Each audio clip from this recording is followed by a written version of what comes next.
Welcome to Students in the Studio. I'm your host, John Watson, and today our guest is Xavier Chalkley.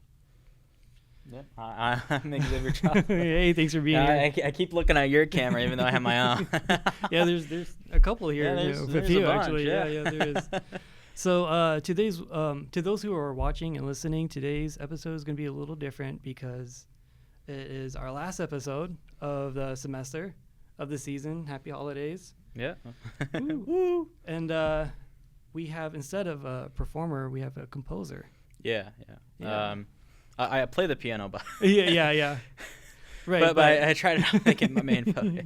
True. Yeah. So let's start with the backstory on like what got you into composing. I guess just an interest. Well, it mainly strains to my involvement in piano. I really got big on piano. I really loved piano, messing with piano. But I really liked, like, you know how, like, in especially older styles, Baroque styles, the pianist kind of makes stuff up in between things. Yeah.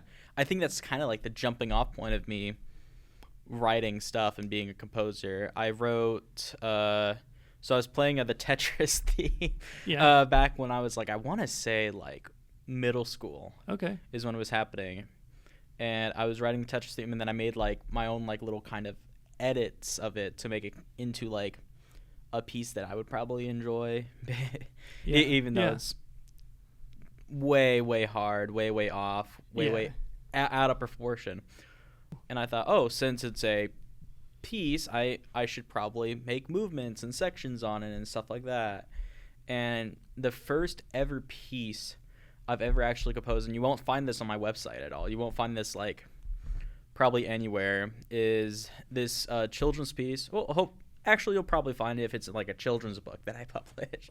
But it's called A Web of the Spider, which is heavily inspired by the I forgot the piece, L'Arbisque, the Berkmuller piece that we're currently playing in piano class. Yeah. Okay. Yeah, the doom doom doom doom doom, that one. Uh-huh. Yeah. So I made an entire like piece out of that, and I really liked it. Yeah. So much so that I during my piano or studio recital for my piano teacher piano class, I played that, and I really enjoyed it. That's awesome. I really liked it, and I guess like a lot of other students really liked it. I guess that what really pushed an encouragement into more further compositions. Yeah. That's awesome. Yeah. You write something that you like, you're proud of, and people else like it, so might as well keep going, keep writing more. Yeah, then now I make music that I can't play, but I know it sounds good probably. That's a a jump to like improvement though. If you can't play it, I mean, there's plenty of times where I write something and I'm like, okay, this is too hard on guitar. I got to get someone else to do it.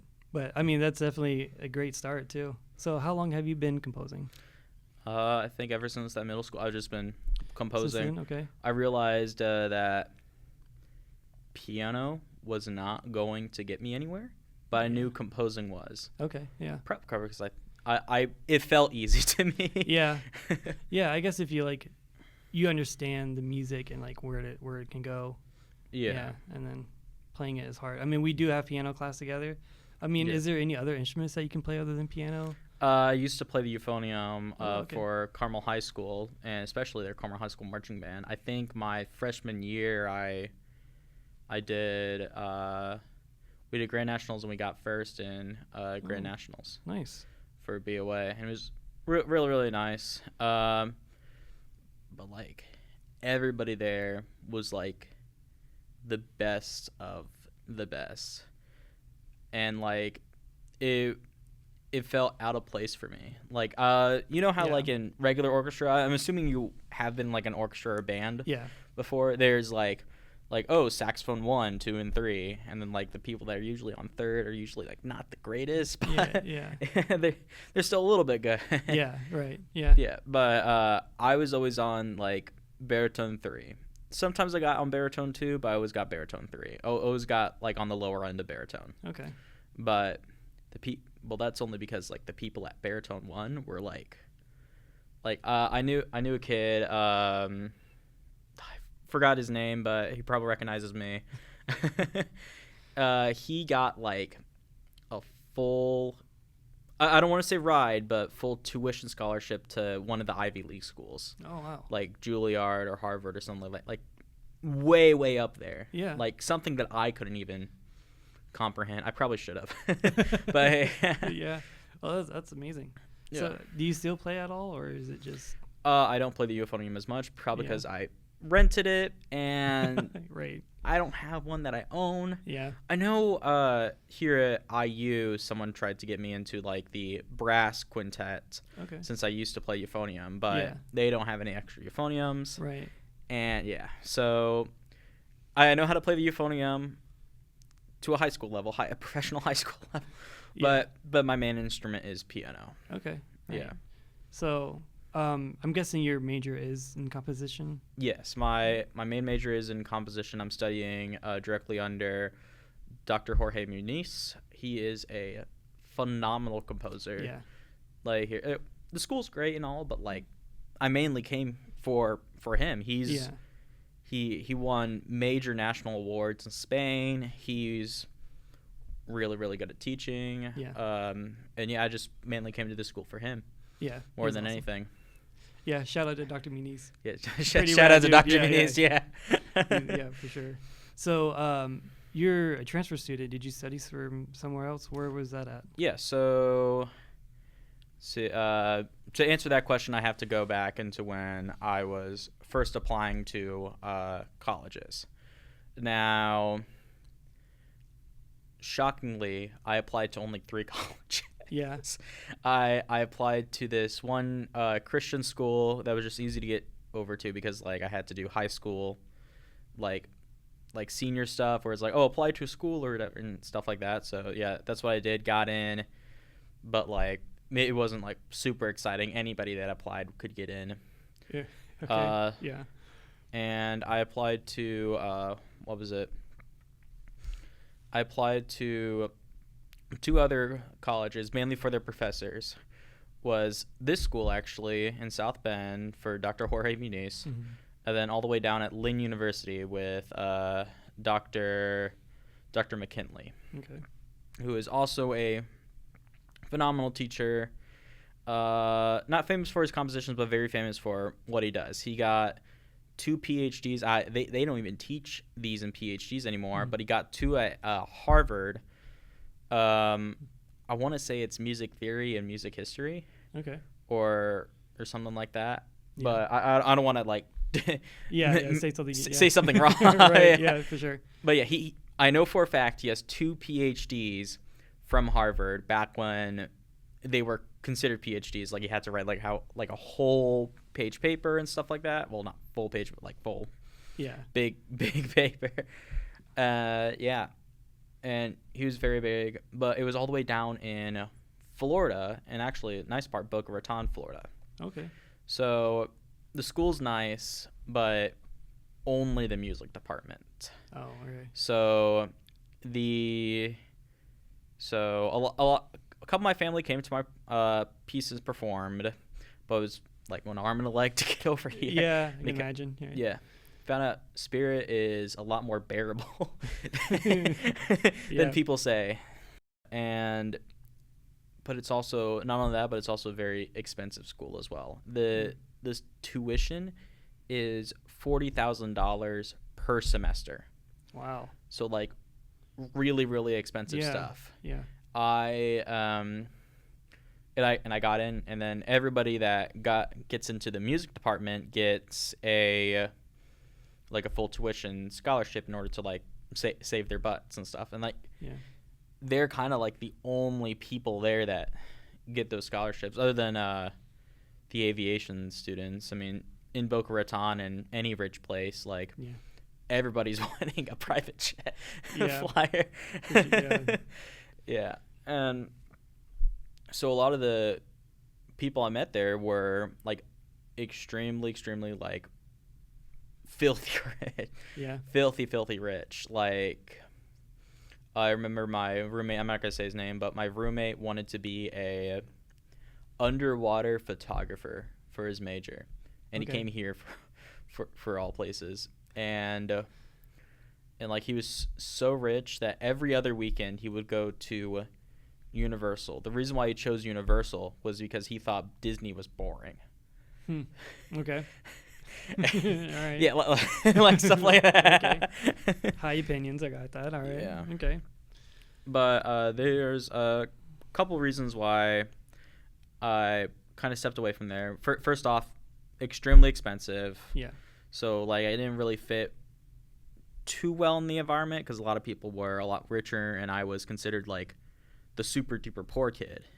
Yeah. Or the scholarship like kid. In comparison, I guess. Yeah. Yeah. Man, like here, in saying that, and I own a Model 3 Tesla. Yeah. Right. So another one was also just I had bad roommates. I had extremely bad roommates. And because the school was expensive, it was also very small in its class sizes and such. So if word got around that you were like this, that, whatever, everybody knew that you were this, that, whatever. Mm-hmm. Okay. And since everybody kind of sat on campus and nobody wants to drive in Florida streets, everybody was kind of secluded to themselves and was kind of like a bubble. Okay. Well, what do you mean by bad roommates? Like troublemakers or? Like extremely bad. Like they were drug dealers dealing drugs out of their room. Yeah, that's not cool. It's not. Well, it's not cool. Well, first off, I was kind of like, okay, I've had friends that did drugs. Mm-hmm. I wasn't personally doing them, but I had friends that did drugs. Yeah. They were kind of okay. I didn't really interfere with them. They didn't interfere with us. But these roommates, since they were drug dealers, and they were dealing outside of our dorm room. Yeah. Like they had people come in like every other, like not even every other day, every day. Whether that be like one of their 5 girlfriends or like one of their people coming in to buy weed or shrooms. Yeah. And I just kind of stepped away from stuff, which it's whatever. Yeah. But it really got bad when like someone came into our room, was like high on cocaine, high on something, and was just angry and then beating it, wanting to almost kill one of my roommates. And my other roommate came up, and it was a 3-person roommate or a 3-person dorm. Yeah. Came in, had to break it up, and I was just kind of scared. I was just kind of laying in bed because this was happening at like 12, 1, 2 in the morning. Yeah. And I kind of jumped in after they were yelling for me to come help, so I did. And like it's intense. It's intense. Yeah. It's not a good environment. I kind of just like left. Yeah. I had a family friend that was out there, not like super closely related, but somewhat related. It was my great-grandfather's brother's ex-wife. Like really, really out there. Yeah. But like she was nice. I stayed at her for like, I want to say like a weekend. And like it was just terrifying. Yeah. And like I reported to Lynn University like, hey, this stuff is getting out of hand. I'm scared. Yeah. Like I don't want to do this stuff. And it's also been like tanking my grades since I couldn't like, you can't focus. Yeah. I can't focus. I can't sleep. Yeah. I was just scared of everything. And yeah, so they didn't help at first. Yeah. Which something you shouldn't do. Yeah, for sure. Yeah. If you're a school and there's like a kid coming to you for help, you should probably help them. Probably help them. Yeah, definitely. And like second time's the charm didn't happen. Third time's the charm. I finally my mom got involved, said, "Hey, I will pull my student out or something like that. They're dealing drugs and stuff. I will report this. I have reported this and stuff and such." And kind of guess that was their wake up call to kind of try to move me out. Yeah. And they finally did with this other student who was a little bit on the autism spectrum side. So kind of like very low, very unfocused, but not a drug dealer. More peaceful, right? a little more peaceful, not a drug dealer. True. Yeah, Right, yeah. but it was back to that, and it just tanked my grade so much. Yeah. To where I got into a hole so deep that I couldn't get down. Now, thankfully, I was above the grade from them to flunk me, but since I was below, like, I want to say 3.0 was the GPA limit for my scholarship, they boot me off my scholarship. Okay. So I was kind of like a sitting duck, and this was like near the beginning of my second semester. Like, things were already closed for applications, and thank God for Dr. Muniz, because I emergently emailed him saying, hey, I'm not going to, basically said straight to him, I'm not going to probably stay at this school any longer. Yeah. And so is there any way for me to apply? And must have been dumb luck or something like that, but he was able to have at very, very last minute, this was past the deadlines, very last minute, a scholarship slot and a slot for here at here at IU South Bend. Yeah. And it really like saved my butt. Yeah, totally. Yeah, so transferred over here, I'm doing like phenomenally better. Yeah. 10 times better. And I'm just it's really, really nice to be in an environment that I can kind of do stuff in. Yeah, awesome. Yeah. Yeah. Dr. Muniz saving the day. Dr. Muniz, yeah. Right, awesome. Yeah. I forgot to do the think a teacher thing, but if I did, 100% will go to Dr. Muniz. For sure, yeah. Yeah. Awesome. Well, I'm glad you're here too, because like we've had classes together. You're a really cool guy. Yeah. And it's cool to get to know you, and like the past experiences you've had seems really like just intense. You know, just intense. Yeah. Yeah, intense. That's like I'm glad you got out of that, because I would have done the same. At least try. You know. Yeah. And then here it's like night and day. Like, no, I'm the rich kid. Yeah, right. Driving here in my Model 3 Tesla. Yeah. And I was like, oh damn, I gotta check that out. That's really cool. Yeah. Well, that's awesome. So do you have any plans of what you want to do after you graduate? I'll definitely try to get into higher education, but if unable to, probably start getting my foot in the door for possible entrepreneurship groups or people that are needing a composer. Usually for composers, there's two ways they can do this. They can either do self-publishing or they can do work in a company.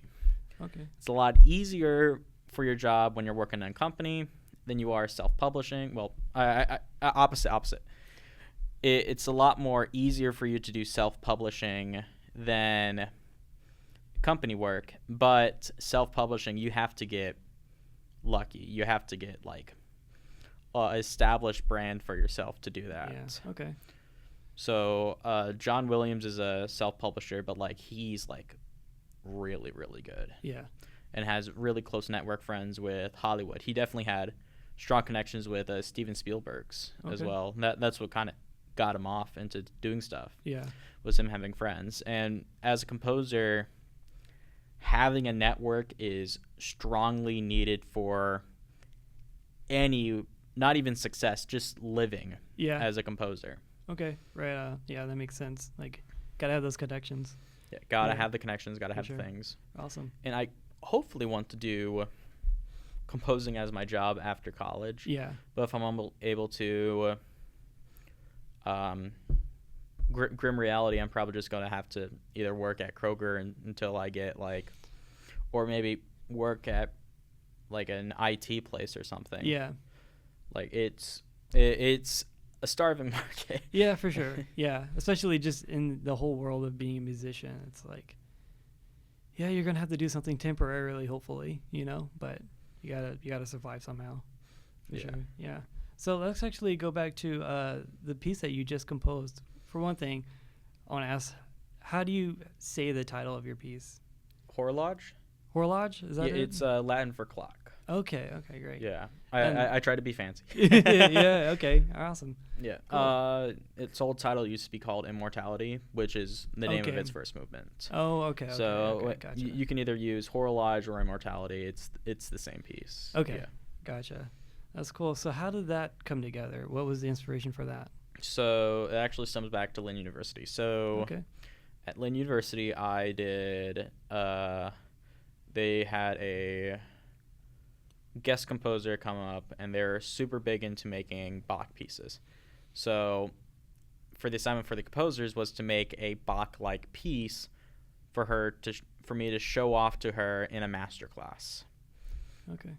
And that immortality piece, heavily based on Baroque elements, heavily based on the it was kind of like a mixture of Bach's C major prelude and fugue, and then also like Handel's Passacaglia, where it's repetition but also like that kind of it was definitely Baroque style. I'm gonna be definitely honest, some Baroque of these style. are just going right over my head. It's like, okay. It's Bach style. Yeah, Bach old. It's good to explain, but I'm like, before I'll look these Beethoven. up after. Before Beethoven.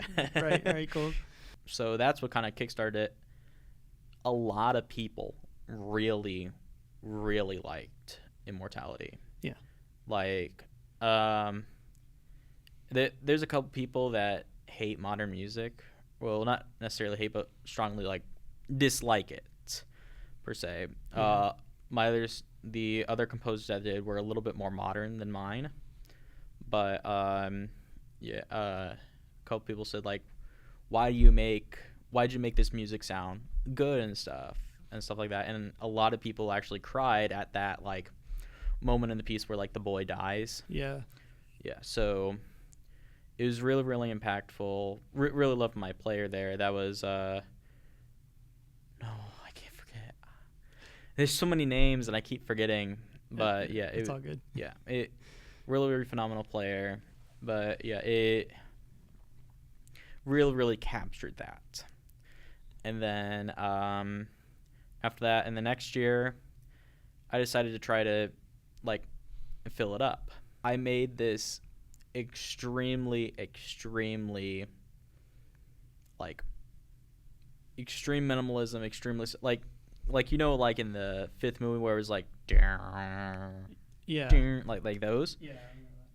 I tried to make it as extreme as possible because I kept getting stuck with not making modern music because I just kept going back to old styles. And when I made that, I challenged myself to kind of incorporate movements into there. Okay. And that's what kind of created like the second, third, and fourth movement Right. and stuff like that. Which made me really master into the style of multi-stylism and such. Oh, okay. Yeah. So really, really,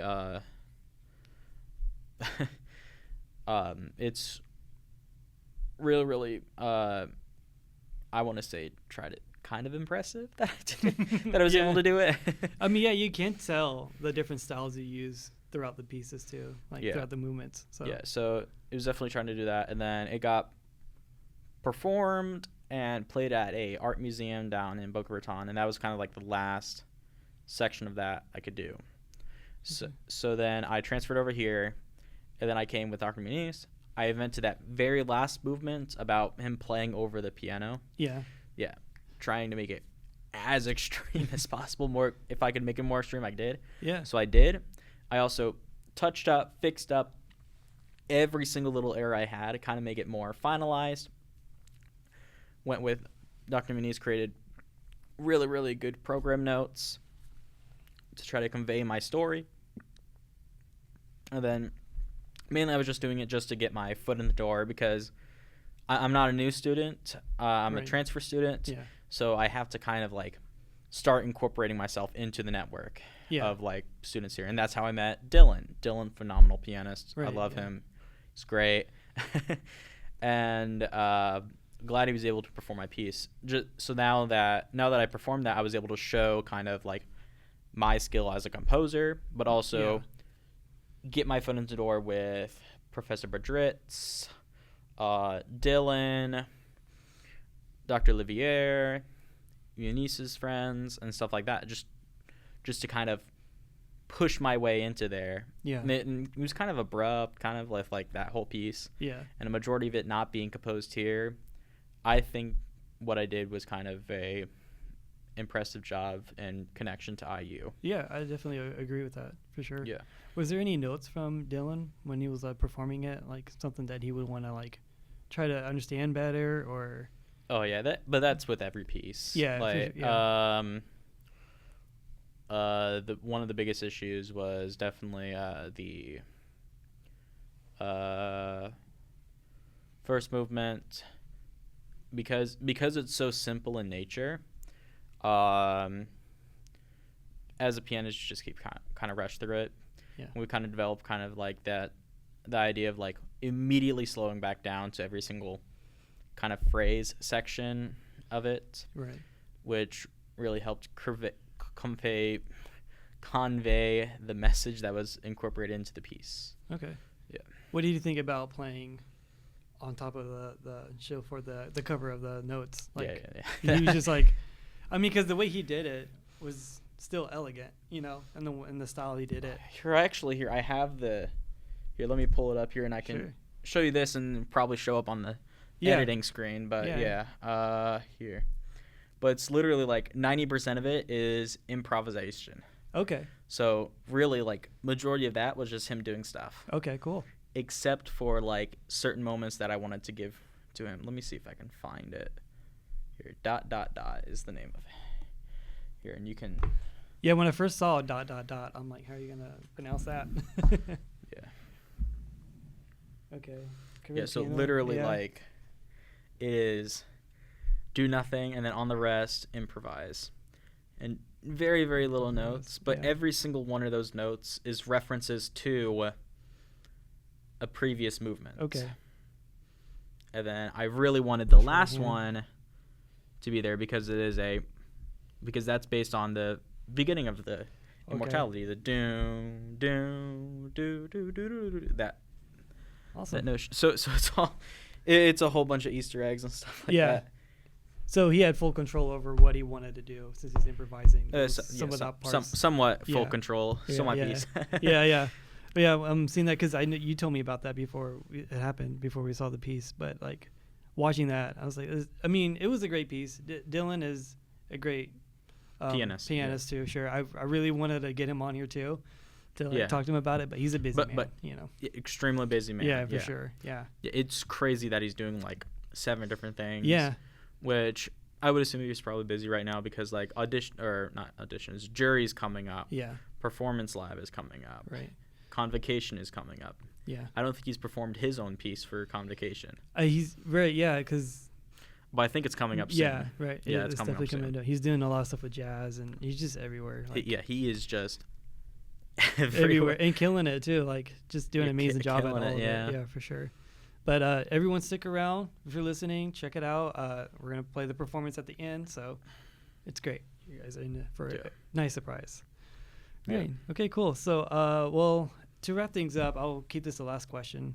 Is there any advice actually you would want to give someone who's trying to get their way into composing? Get good. And get good. Well, here, start off young and then get good from there. Yeah.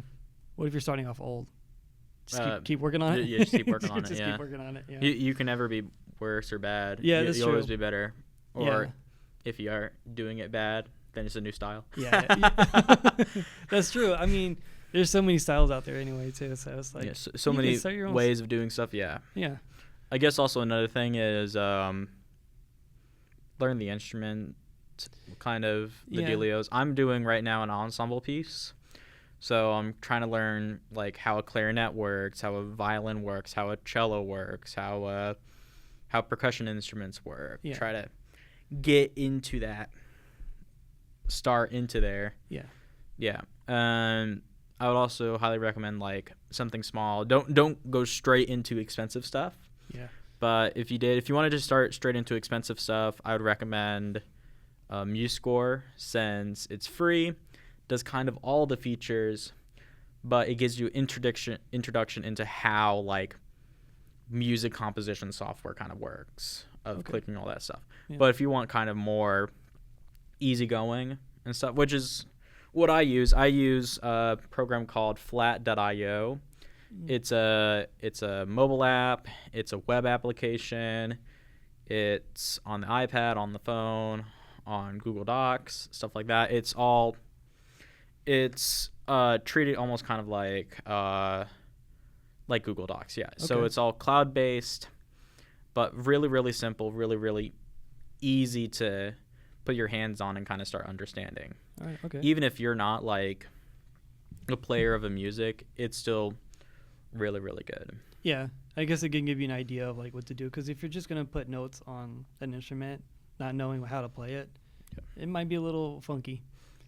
Yeah, for sure. So good advice, I think. Yeah. Well, thank you for joining me today.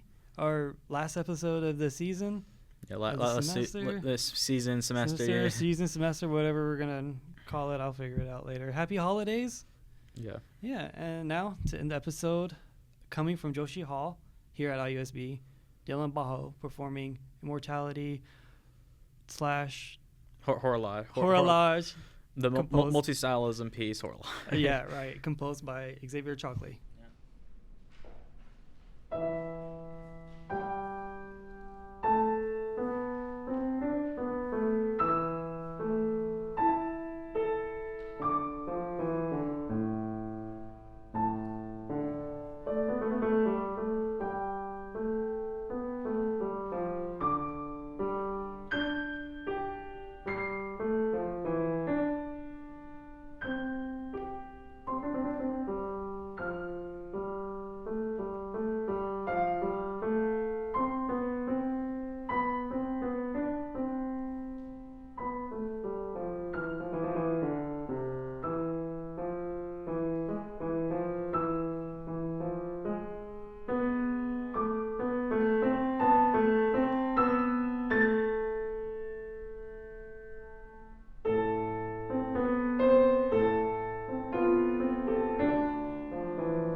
This has been Students in the Studio.